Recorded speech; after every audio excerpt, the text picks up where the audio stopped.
عاملين ايه؟ يا رب تكونوا بخير. النهارده طبعا طلع لكم فيديو جديد، وطبعا ده احلى فيديو على القناه. هتقولوا ليه؟ لان النهارده نجحنا.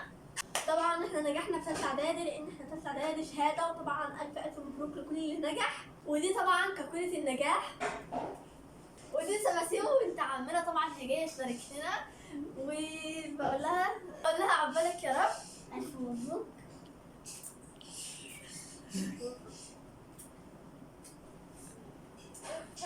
وطبعا جايبه لنا كاكولة النجاح. طبعا نبارك لكل اصحابنا اللي قدنا في شهاده، نبارك لكل اصحابنا اللي قدنا في ثالثه اعدادي، ويا رب عقبال الشهاده الكبيره اللي هي ثالثه ثانوي ان شاء الله يعني.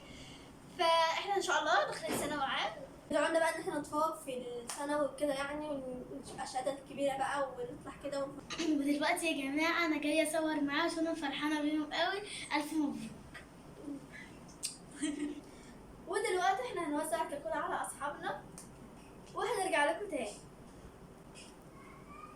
خدي ودي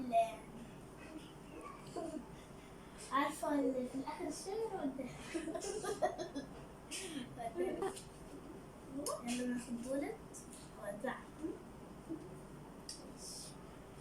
ودلوقتي بقى هنوزع الكاكولا دي. يلا وزعنا الكاكولا. فرحتنا مش فرحه فرديه، هي فرحه جماعيه. فرحه اجمل توينز في مصر. الف مبروك يا اجمل توينز في مصر. الله يبارك فيك، وشكرا لاصدقائنا الجدد. ودلوقتي بقى ما تنسوش اللايك والشير والاشتراك وتفعيل زر الجرس عشان نوصلكم كل فيديوهاتنا الجديده، وما تنسوش تشتركوا عشان